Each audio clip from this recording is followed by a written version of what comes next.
So, welcome, guys, to today's webinar session. My name is Ray Walters. I'm going to be your host for today's event. And this is actually a recap webinar. We had some technical difficulties the other day with we had Dr. Delgado on the live webinar, and somehow, some way, it didn't get recorded. So this is going to be more of a recap uh, of our discussion. And I'm joined here by Jose, my co-host. Um, Again, for those that may be joining in or listening, tuning in for the first time, Jose has 20 years of experience in healthcare consulting, currently owns a mental telehealth clinic, has a ton of experience in the healthcare realm.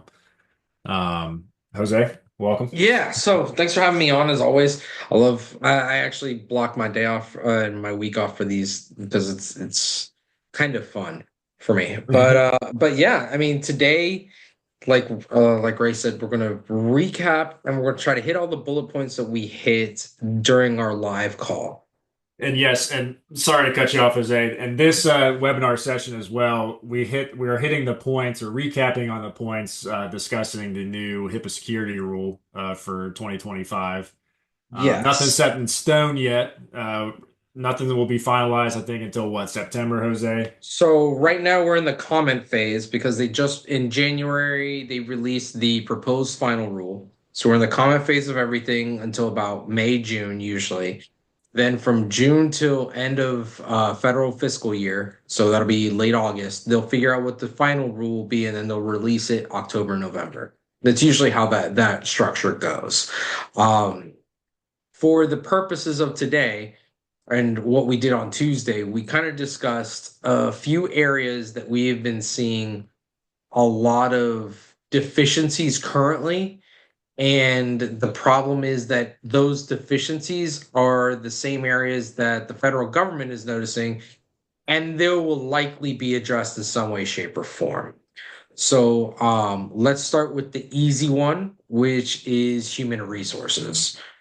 Not to necessarily say that everybody's doing poorly on, or the industry is doing poorly on the annual training or on the initial training, but there definitely tends to be a discrepancy on all Right. sizes, from hospitals to small offices, in regards to what needs to be onboarded and how it needs to be onboarded with the employee.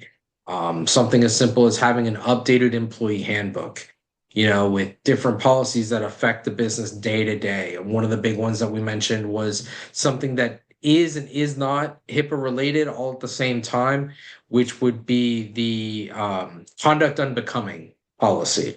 So, Right. hey, when you're wearing a uniform of ours, or as for as long as you are employed by us, you are a reflection of us.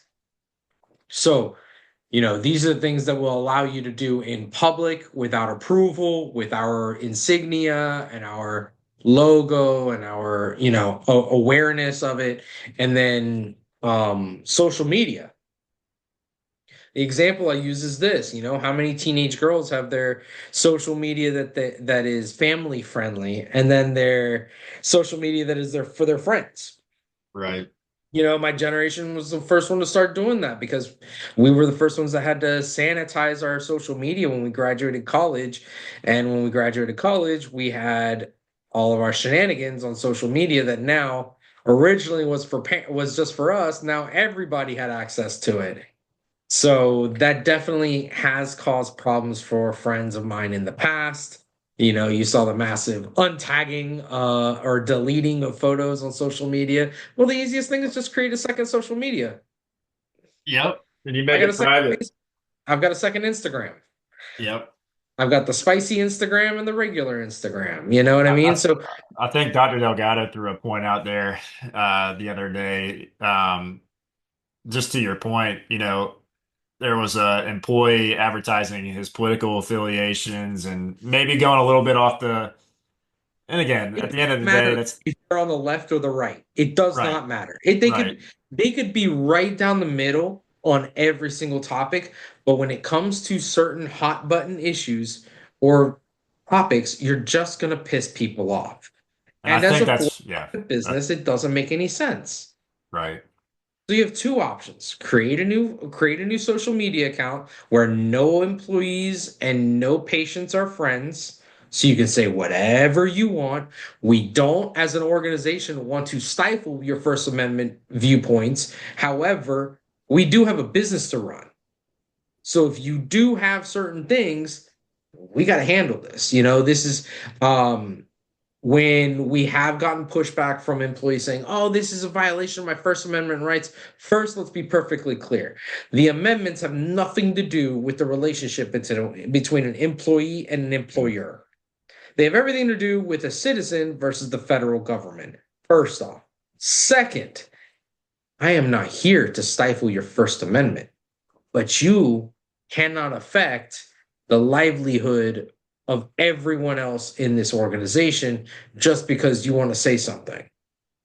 You know what I mean? Like there's a Yep. seesaw. There's the I stupid think that analogy. even to add to it, not just the other employees, but I believe this particular case Dr. Delgado used, this person was friends with, I guess, many patients or was Yep. posting something in Yep. affiliation with Yep. the practice. And Yep. So this is that why I just, said like you got to split that stuff. Church yeah, separation between church and state is extremely important, guys. absolutely. Um, for me, this is right there. It should be right beside the on the handbook page in regards to your tattoo policy, in regards to your piercing policy, in regards to your hygiene policy, your dreadlock policy, if you have one. These are policies that you don't think matter until you have an employee come in and they got a giant bull ring sticking out of their nose. And you're just like, are you kidding me? That's okay in a vet's office, not in a freaking medical office. Take that crap out. You know what I mean? Like you can't Yep. have a giant tattoo on your neck.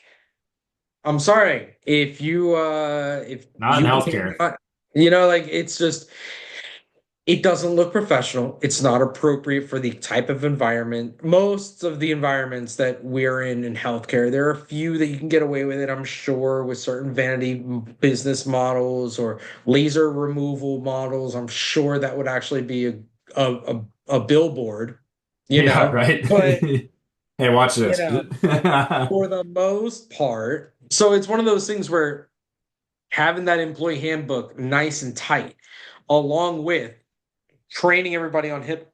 And then even one of the things that we're missing a lot of times is just something as simple as what are their job duties? What's their job title? What is expected of the employee? How can I hold someone accountable if they don't know what they're supposed to be doing that? Right. Right. And this is something that flat out we just not seeing on the industry as an industry as a whole, which is why they're looking to lean in heavy from the federal side with the stick. Right. So let's go into another one. Um, the IT side of things. And I just had this happen yesterday.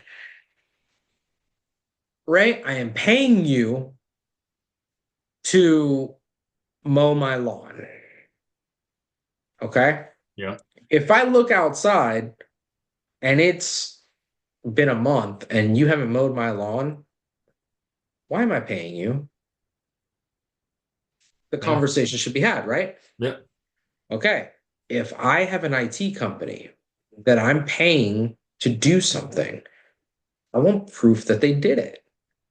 It's not going to be as visual as the lawn example that I used. But here's what I mean. There are way too many IT companies out there charging practices, and this goes from small mom and pop to larger orgs that claim they have an inventory for all of the devices that they are monitoring or that they are protecting or anything like that. But they can never produce an inventory, or it takes them time to come up with an inventory. It should not take you time. You should have it. Why? Because if I'm an IT company and I'm running the MSO products, your antivirus, your anti-malware, your passive monitoring, this, that, and the other thing, if I'm protecting a number of your devices as an organization, I should be able to have a list of what the bloody devices are. Right. Like, how Inventory is that? list. How do you not have one? I mean, it's right up there with It okay, seems common sense, right? how many kids do you have?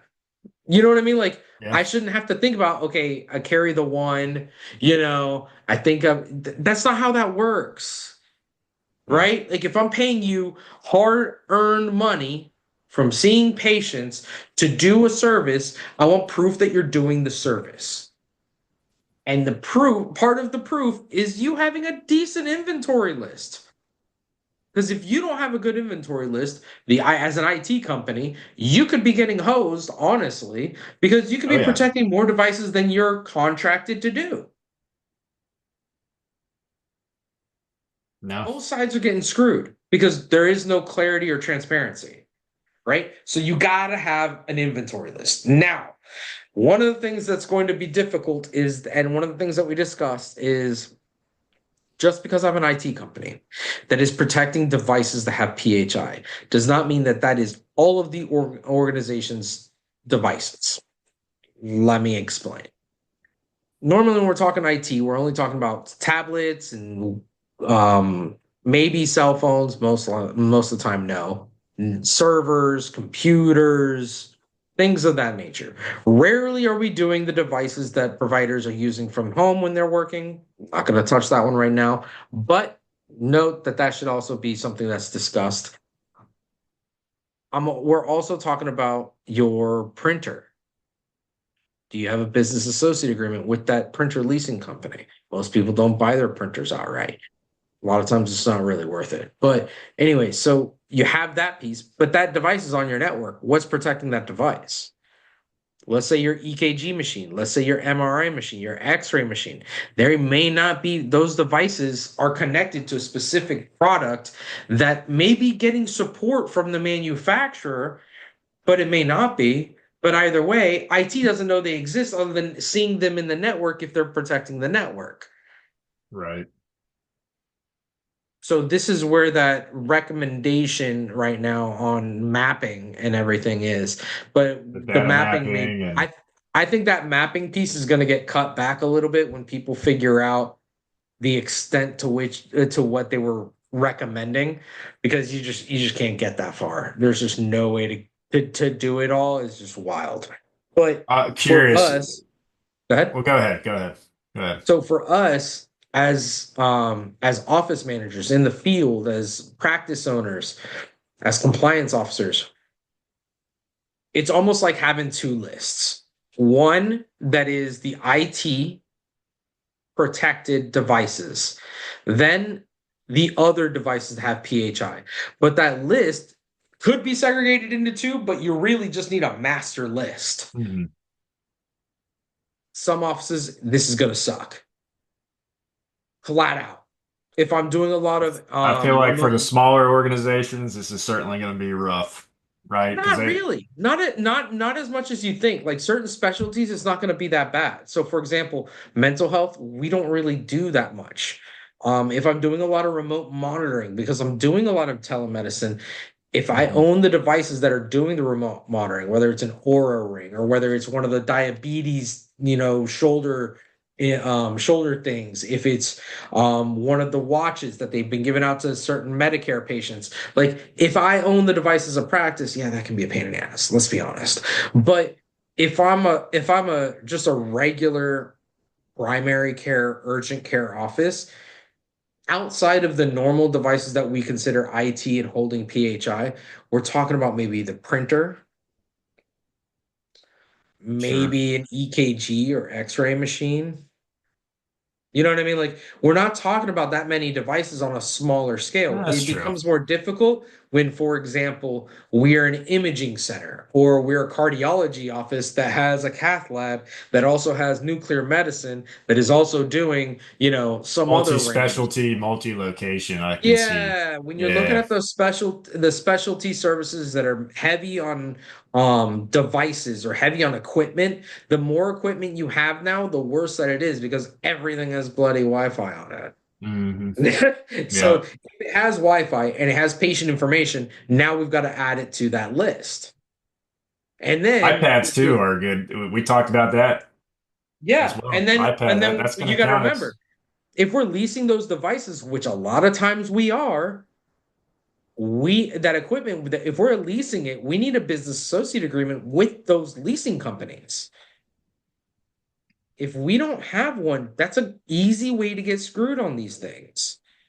The federal government is getting lazy and they're all on fundraising mode. If you haven't been paying attention to the news, everyone is justifying their job for this year. So do not expect any breaks, do not expect any quarter because none shall be given. If you get caught this year, this one's going to hurt. Yeah. So the two ways that they're catching you is if somebody is a whistleblower or you have a breach. The whistleblower piece is very, very difficult to manage.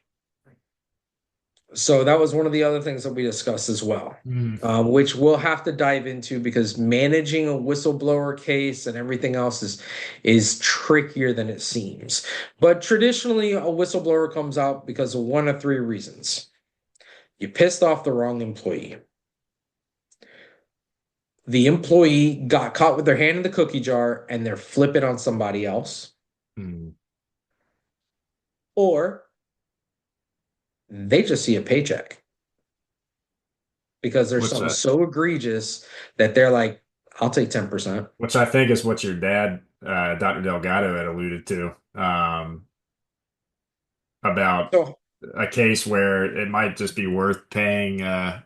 a month severance Yep, package, yep, to let somebody ride off into the sunset. versus going through the whole lawsuit process and Well, and we can go into that kind of stuff. A lot of times it comes back to who filed first, right? So maybe I fire an employee because they did an action, but another employee said, well, you didn't do that action with everybody else. I'm going to whistleblow about that other case. Okay, well, this is when we got to make sure our procedures are nice and tight. If somebody screwed up, we need to retrain everybody and we need to make sure that everybody understands if you screw up, I will cut off my arm to make sure that the life stays here. The person still lives, yeah, which means I will cut any employee in order to save the organization. Which means quite literally, if you screwed up and this is coming back on everybody, I'm going to report you to the board before you can whistleblow about us. yeah. Because a lot of times, if you do that, it'll just become a he said, she said, and the whistleblower case will go bye bye. Oh, it's just a disgruntled employee. All right, there's nothing here. Or, oh, there was something here, but the organization handled it appropriately. And so there's nothing here. Because there is a monetary factor when it comes to whistleblower status. It's 10%. Yeah. That's That's money five to grand some. per That's money to incident. some right there. Yeah. That is a lot of Oh money. yeah. If Oh yeah. if I'm an RN who makes $60,000 a year, $70,000 a year, let's say, it's more than of I find one incident that I whistleblow on. I made 5 grand. I made most of what I make. I brought home what I take home Yeah. in a month. Now, a lot of these nurses that are whistleblowing, they're in hospitals that are now like private equity owned or insurance owned or whatever the case may be. And so this is where you see in these cases that these are millions and millions of dollars. And if you're that RN that whistle blew, they can't fire you because that's retaliation, which gives you another lawsuit, which adds more commas to your money. Like you're looking at, okay, the mandatory fines are 15 mil. They negotiated for 7.5. You just made 750, which means that at 70K a year, you just got 10 years worth of your salary for what amounts to snitching, whether you're right or wrong Let's is a be whole real though. nother. Do they still work there? Probably not. After the I'm Probably saying not. after Once they I'm get saying paid, they after the probably are fact. like, They're deuces, riding I'm off out in of the here. Because, sunset. I mean, if you go the whistleblower route, I cannot retaliate. But it Yeah. doesn't mean that you're going to be you're going to be a very well loved person in that organization. Because if you stay, realize that every time somebody says, hey, we didn't get a raise this year, or hey, we couldn't hire anybody this year, they're Yeah. going to point to you and say, well, Bobby cost us that money. We don't have that. We don't have that capital to invest. Yep. I mean, it's wild, that stuff, right? So those were the main two. The third one, what was the third one, Ray? I'm So the blanking. It third we was talked about HR. well, The we whistleblower, touched on risk assessments, and the risk obviously, assessments. Yep. If you're um, all right, so let's talk about it. well, yeah, I was gonna ask you, since, and again, obviously nothing's set in stone yet, but with the data mapping and all that, But what changes in your, let's go even simpler than that, right? Because okay, I do remember when we talked about this, there was a very specific point that we were making. sure, If you're testing for macro emits, yes, you need to remember that one of the easy things that you can attest for is having done the HIPAA security risk analysis for the practice. Doesn't matter how well you do, they just want to know that you did it. hmm. If you attested and you do not have it, and when someone asks for it, you do not provide it, you committed fraud. Now, Oops. if your name is the one on that paperwork, on that attestation, you're the person that's going to get nice and pretty iron bracelets. You're the one that's getting the orange jumpsuit. So make sure that if you are going to attest to anything, that you understand the ramifications of doing so. And a HIPAA security risk analysis is not done internally. If you do it internally, the federal government looks at it like, Oh, okay, good for thank you you. for the toilet paper. Yeah, does You not waste, I mean, does because not hold its weight. they're gonna go and simply ask you one simple question. On any self-assessment ever, have you ever failed it? On a self-assessment? No one fails a No, self-assessment. It's the whole purpose of you're doing a giving yourself self-assessment. 100%. I'm doing it You know what all. I mean? Like, even if you gave yourself an 80% to not be like suspicious, right? Guess what? They're gonna look at that thing and point at the first thing and be like, They're gonna where's find this? something. They're gonna Where's find this? something. And the second they're like, oh, where's this? Oh, where's this? And you're like, yeah, exactly. Throw it out. And now turn around. Of Yeah. all the amendments, your favorite is the fifth, right? So we've got to go and get this stuff knocked out. Consider this a cost of doing business. Compliance is a pain, which is one of the reasons why I'm actually pro working with MSOs or working with organizations that actually help with certain admin costs, spreading it out over larger areas, between HR, between payroll, between benefits, between compliance. These are things that you can do as an MSO with 10, 15 practices that you couldn't do by yourself, even if you are revenuing in the millions of dollars. So I think the it's just importance some behind these as well is the risk assessments is you alluded to it earlier, but keeping your IT companies accountable. That's essentially what you're looking for in these assessments, Show, remember that the HIPAA security risk analysis, which HIPAA security in general is split into three areas: yeah, physical, technical, and administrative. The physical part is usually the easiest part. Why? Because do you lock your doors? Do you have this? Do you have that? Perfect. Contingency plans. All of that is under the physical side. The sure. technical side. This is your IT. You need to have this stuff buttoned up. There are certain things that don't apply to smaller practices, but you still need to notate why you're not following it. We're not following it. Like, for example, my favorite one. If you have less than 50 employees, you're going to laugh at this one. In HIPAA security, there's a CFR that says, hey, you need to have a manned anonymous employee hotline. Well, what's the problem with this? I know what your voice sounds like. We have less than 50 employees in the entire organization. I don't need to know who's calling me. I know by the voice. It's a pointless situation. So you would put down, hey, we're not complying with this because we don't have the resources and we don't have the size. Does not matter. Bye.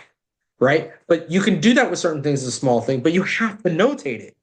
Hmm. Everything is about notation and documentation and having that robust conversation that if you were to get audited, you go and say, hey, not my fault. Bury them in paperwork, right? If you get a breach, because it's not a matter of if, but when, if you get a breach, you want to show that you've been doing everything in your power to comply with all the federal regulations. So this way, when that punishment comes down, you can beg for leniency very, very nicely. right? So this is why Absolutely. part of the final rule and some of the new rules and legislation that's been kicked around has a certain level of aspect of federal investment and in regards to helping practices protect themselves from these kinds of breaches or recover from these kinds of breaches because there are only certain things you can do everything in your power. It's I can have a freaking armored Humvee and drive down the road, follow every rule of the road. That does not guarantee I'm not going to get into a car accident because of somebody else. It's just Yeah. life. It's just a numbers game, Yeah. right? So we got to do everything we can to protect ourselves. And then it was those three. There was one more though. There was one more. It Mm. was the HR, it was the SRA, it was the Talked about the dev. onboarding of the employees. What was the other thing I was seeing? We talked about business associates. Business. Well, I mentioned business associates shortly. Yeah, yeah. So yeah, make sure you got business associate agreements. Those should be reviewed and resent out annually, or at least every time you renew a contract. Um, that We should be talked about about the it. written policies. So that was That's in part one. yeah, we mentioned that. Yeah, we mentioned that in the employee Incident handbook too. response. Yeah, We we talked mentioned that in the employee handbook too. So I mean, multi-factor authentication, we didn't stronger. mention multi-factor authentication, but that one's already one that's it's going to be interesting. I'm curious to see how the industry is going to play with that. And the ones that are going to test that first are EHR companies, so we're going to see how that goes. I'm curious to see what they do there. But realistically, I want you guys to just not be black-pilled about compliance, but understand what the rules are so that way you can navigate your best possible route. If you're not doing a HIPAA security risk analysis, we're in March on Saturday. So the doing conducting a risk analysis for 2024 when your taxes are due for 2024 is going to be a very tricky sell. There's not much that can be done about it. I'll be honest with you.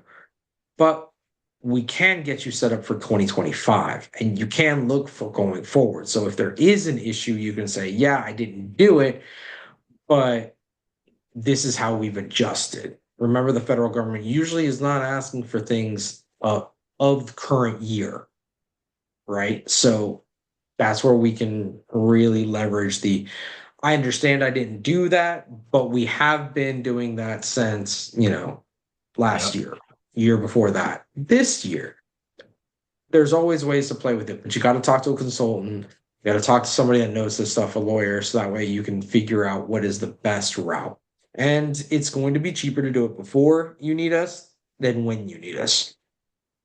When you need us, it's when it's most expensive every time because you need us. Well, that And and it seems like a lot of organizations like to wait last minute. I understand the capital cost is wild. Yeah, yeah. But When you have it's a good healthcare thing. attorneys charging $500 an hour, It's a good thing for yeah, you. Keeps huh? you. I said it's a good thing for you, of course. I mean, I'll be honest with you, we're cheaper than a healthcare attorney. Oh yeah, yeah. We're cheaper than a healthcare attorney, and a lot of times healthcare attorneys hire us to do their job and they supervise and they still end up making 150, 200 an hour Man. for us to do the work. So then they're charging the hours that we did the work plus them reviewing our work. Well, I can say from our Epi compliance customers, obviously our services make their lives easier, streamline their compliance processes, documenting all these things, right, through our Yeah. program makes your life easier in the grand scheme of things. Yeah. Um, So, I mean, which is again, why we if you go, do not have a compliance software and you are looking to get into healthcare or you are in healthcare, I would highly, highly, highly recommend that you get one. And the simple reason is this it's cost savings. absolutely. Because either you are going to have to go and create all these policies and procedures and hope that you get what is supposed to be done for every single line item, or you hire a professional to do it, or you don't do it at all and roll the dice. It's much easier nowadays to work with a company like this than like Epic Compliance, or Yep. any of the other vendors. And I would even say, look, you can go and compare them just like you do everything else. So, No, I we mean, we it keep just the doesn't make sense we not to. provide the policies and we keep them up to date for you, especially with these coming regulation changes. Yeah. We'll be updating our policies, and again, our goal is to stay ahead of the game.